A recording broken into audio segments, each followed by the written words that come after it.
family in here. I hit broadcast a little sooner than I anticipated. Surprise! Here I am anyway. All right. So good morning. God bless you. Hi, Shabrell. Hi, Victoria. Hi, Michelle. Good morning to you. I pray that you all are already up and off to a fabulous start today, to your day. I pray that you have already connected with the Father. I pray that He has already downloaded some things in your spirit that you need so that this is a successful day. I want coffee so bad, but I'm not going to do it. Drinking water this morning, such as it is. So good morning, everybody. God bless you. Victoria is here. Crystal is here. LaTanya is here. Marcia is here. Keisha Harris, good morning to you. Martha Everett Brown, good morning. God bless each and every one of you. April, good morning. Yes, let's get those hearts going. This might be the only I love you get all day. And so it is important to know that you are loved. It is important to know that you are valued. It is important to know that you matter. Your gifts matter. Your voice matters. Your smile matters. Your presence matters. Your eye contact matters. You know how we can avoid eye contact because we don't want to be bothered? No, look at people. Look at people. Give them your attention. Let them know I see you. And just like I see you, you ought to see the light of Christ in me. So, good morning to everybody. Good morning. God bless you as you are coming in. Candace and Marty, good morning. Geraldine Hawthorne, good morning to you. Karen, Anita, good morning and God bless you. Let's jump into our announcements. Y'all already know what I'm getting ready to say, but I'm going to say it anyway. November the 2nd and 3rd, you want to make your way to the Awaken Prayer Retreat. Yes, it is a glorious day. You want to make your way to the Awaken Prayer Retreat in November, the 2nd and 3rd. We're going to be at the Embassy Suites Hotel in Cleveland with the Independence location. We are going to take over that atmosphere and we are going to hear from our Father and we are going to fine tune the way we communicate with Him. And so you want to be there. If you are going, make sure that you share that information with your circle. There may be people in your life who need to be where you're going. And so I love you too, Benita. There may be people who need to benefit from what you are experiencing. And so share the word. Help me get the word out that the Awaken Prayer Retreat is taking place. Men and women are welcome. If you come married, I'm going to separate you. Sorry. I want to make sure that you're eating the same food, but I don't want you all to be distracted. This is not a marriage retreat, and I'm going to break y'all up.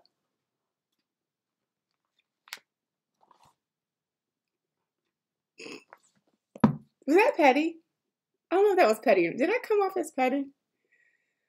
Because I know how I am. If I'm sitting somewhere and I feel as though, you know, the pastor or the presenter is talking to my husband, I'm going to be like, did you hear that? That was for you. I'm messy like that. So, just to make sure that no one else is being messy either, I'll separate y'all because of my bad behavior. So good morning, Dr. Stacy Michael. Good morning, Stacy Clark. Good morning. For those of you who have ordered your copies of God Speaks, there's a gnat. And I'm like, did it just completely take my whole attention away? It did, didn't it? Okay, that's not great. For those of you who have ordered your version, your copy of God Speaks, I'm trying to grab it off this desk. I'm doing the most over here this morning. It's in the, if you ordered it, your stuff is in the mail. 30 days of positioning yourself to hear God's voice. The original or the workbook. I feel so redundant, but we have new people every day. So I'm sorry. Bear with me. But we'll be reading that the entire month of September, which is literally right around the corner. If you don't have the book, don't worry about it. If you can get the book, you should probably get it so that you can follow along and do your homework and do all of that wonderful stuff. Each day has a scriptural reference. Each day has a meditation, and each day has an activity, an assignment that you must engage in. And I'm telling you, the assignments for me It's really where God speaks to me. It's really where that's really where David where God did the most work. He really did some surgery in my spirit with the assignments. And so I want to make sure that you have that material. I'm so distracted because there is a gnat over here. Oh, horrible. And I don't have anybody over here to help me with it. Nonetheless, let's go to work. I'm rambling this morning. It's 8:37. Let's go to work. Heavenly Father, we thank you for your word. Lord, settle my spirit. I'm all over the place this morning. And if I'm not a good conduit, your word will not reach who it is intended and how it is intended. So settle me, God. We thank you that your word is solid. It is true. It is transformative. It is dependable. It is ever present. Everything we need is always right here. And so we thank you for that. Speak to us now in such a way that we know we've heard from you. In Jesus' name, amen. All right, Deborah Terry, good morning. Shanira Terry, good morning to y'all. Let's go to work, Giovanni. Let's do it. We're going to be in Colossians chapter 4. Colossians chapter 4. Did I do all of the announcements, Takita? I think I did. The book, the retreat. If you were at Flourish, check your email.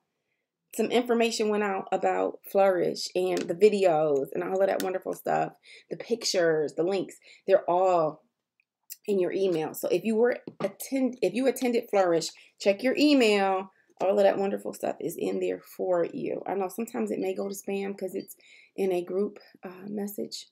But check your email, check your spam folder if you attended Flourish. You got emails from me yesterday. An email from me yesterday. Colossians chapter 4, we're going to be looking at verses 2 through, I want to say 4. Yeah. Maybe 5. But definitely. Sylvia, you got yours great. Starting at verse 2. Be faithful to pray as intercessors who are fully alert and giving thanks to God. And please pray for me, this is Paul speaking, that God will open a door of opportunity for us to preach the revelation of the mystery of Christ, for whose sake I am imprisoned.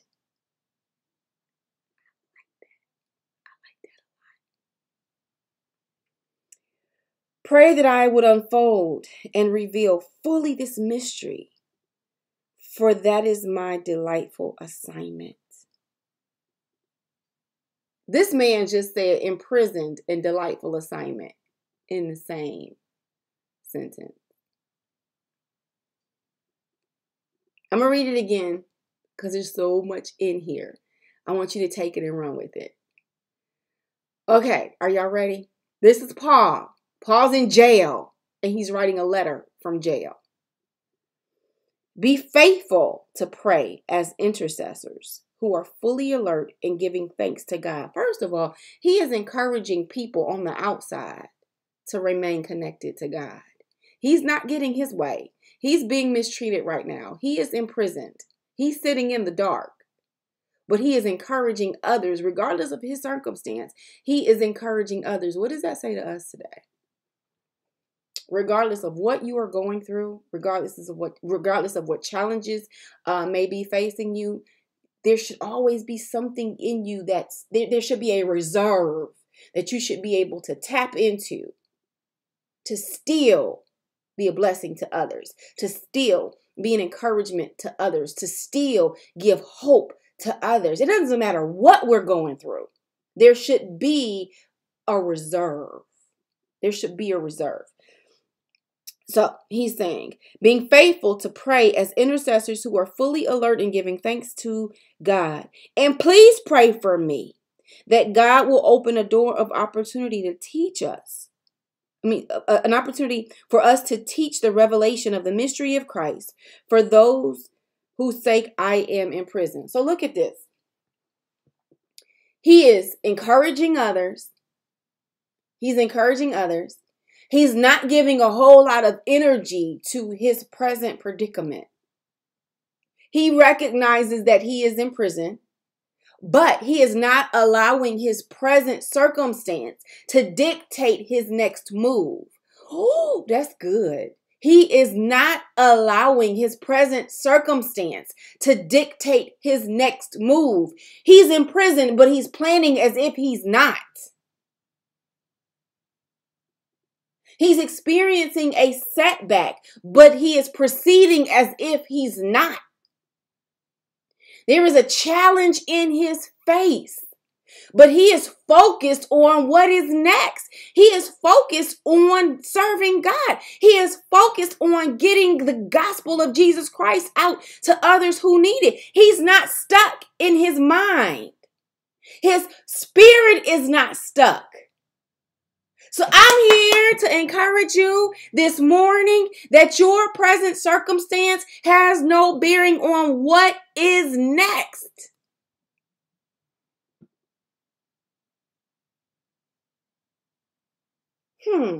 No room for complaining today. No room for hopelessness today. No room for frustration today. No room for pity parties today. No room for the woe is me today. No room for what they won't let me have and what they won't let me do. No room for that today.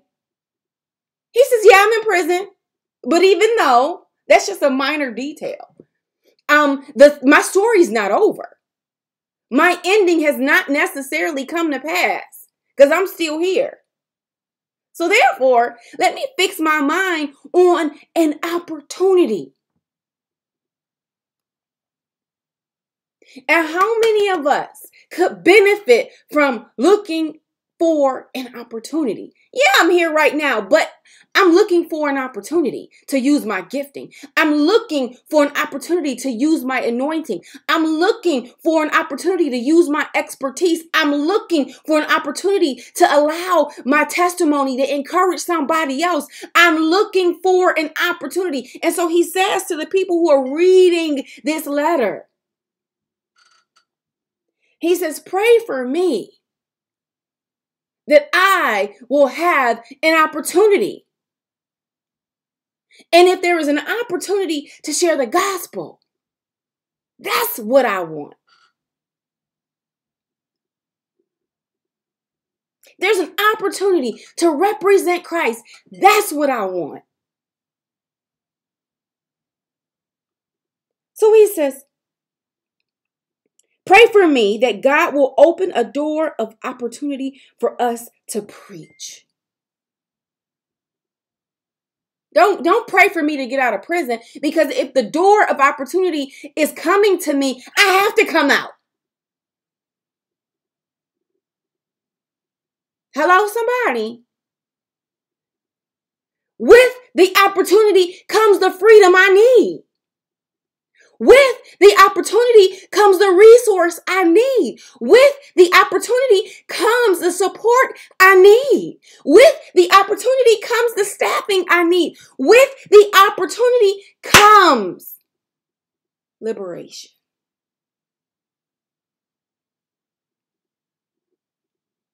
So maybe we need to stop praying for healing and just praying for an opportunity to preach the gospel.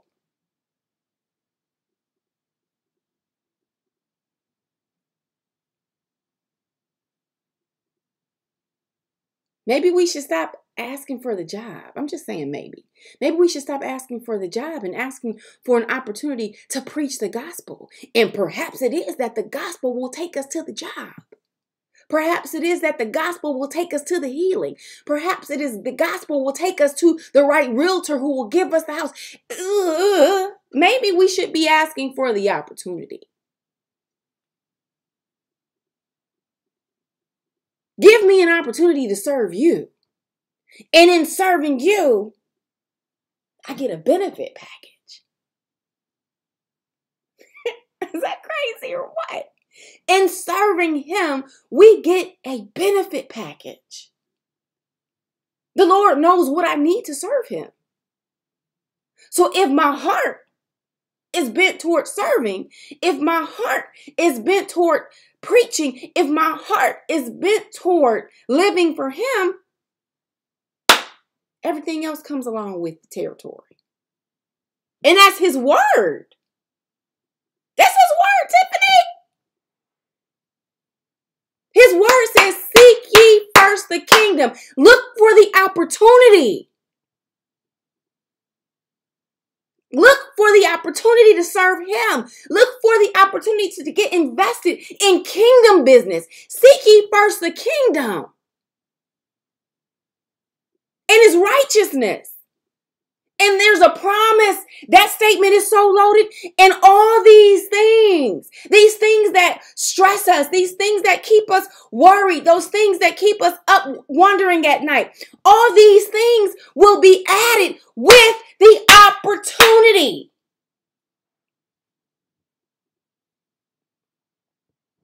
So Paul says in Colossians 4, please pray for me. And don't just pray any old little thing. Lord bless them. No, I want you to pray specifically.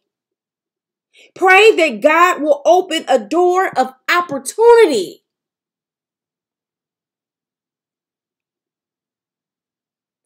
Pray that God will open a door of opportunity.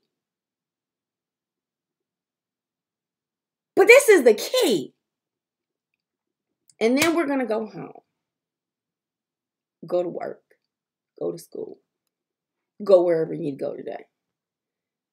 This is the last thing I want to drop with you. Opportunity suggests work. Opportunity suggests responsibility. Opportunity means I have to get off the couch. Opportunity means I can no longer be self-serving. Opportunity means it's no longer about me. Yes, Bonita, opportunity means we have to get busy. He says, essentially, pray for me that God will open a door for me to go to work on his behalf.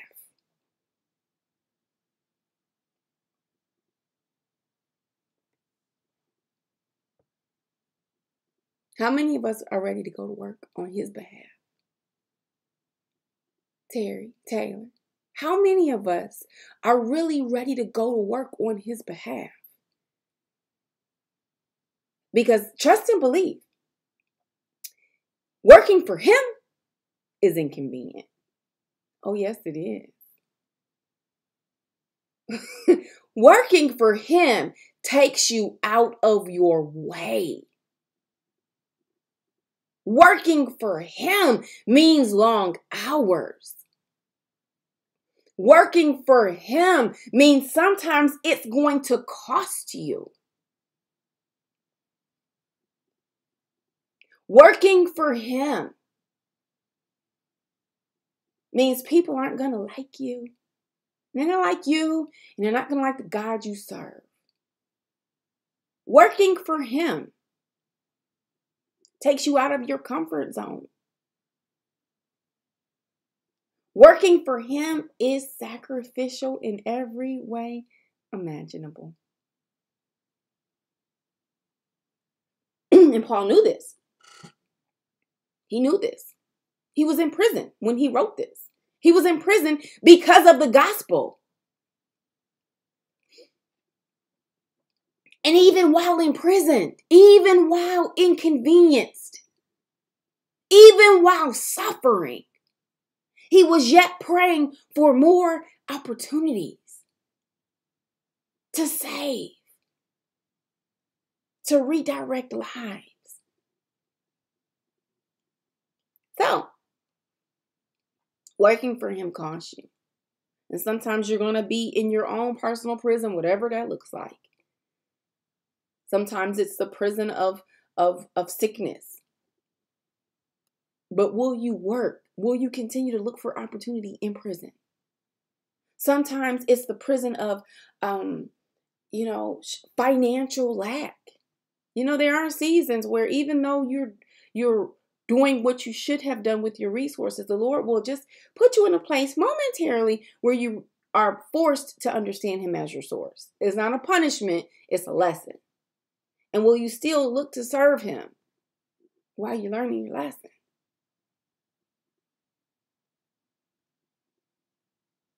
Sometimes, the prison,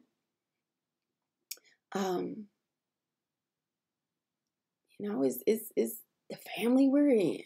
They ain't changing. We are amongst difficult relationships. But will you still look for opportunity in your prison? Whatever your prison looks like. Paul did.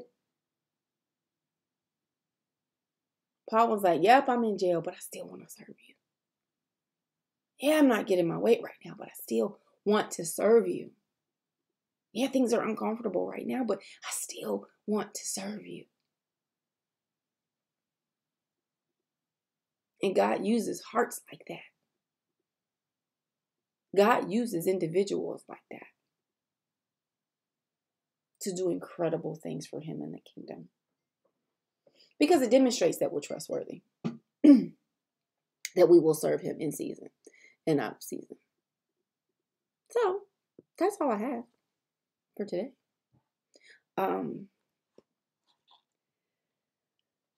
Paul was looking for an opportunity. Are you looking for an opportunity? Or are you just complaining? And do we just want the easy way out?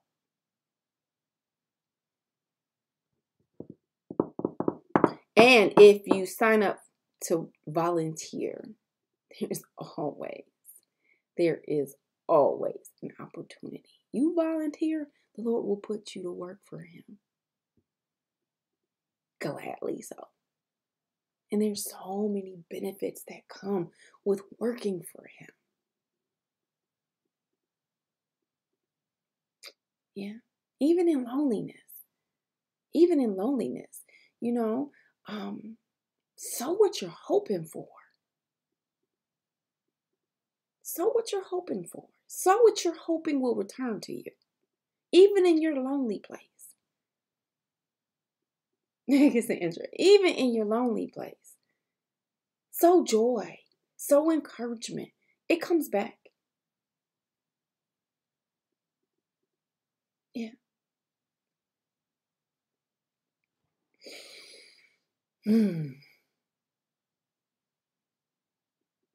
All right, y'all. I love y'all with the love of the Lord. Ain't nothing you can do about it. I promise you. Yeah, that's it. I'm praying for you today that God will present you with an opportunity to share the gospel. And as you're sharing the gospel, what you need will accompany that opportunity. That is what I'm praying for you today, that as you share the gospel, as you share the goodness of Jesus Christ, the saving power of Jesus Christ, the redeeming power of Jesus Christ, as you share that, what you need will find you. What you need will be coupled with your opportunity. So that's what I'm praying for you today. Y'all pray for me. I'm about to go to exercise, and I don't really want to today, but I'm going. So pray that I stay there and I don't get easily distracted and leave quick. All right. Thank you, Davita, for our the update, the reminders of our announcements. If you know that you need to come to the Awaken Prayer Retreat, I would love to see you there. I would love to hug your neck and spend that time with you. November 2nd and 3rd. All that information is on the link to this broadcast. TReadSims.com. I know, right? I got water. It's horrible. Hi, Zara. If you need the book, God Speaks, go ahead and get it. You can get it from the website. You can get it from Amazon. But get your book so that you can follow along throughout the month of September, because that's where we will be parked, right in that book. I don't know, this doggone water. Yeah. I'll drink it, but I don't like it. All right. I love y'all. And we'll connect tomorrow. All right. Bye-bye.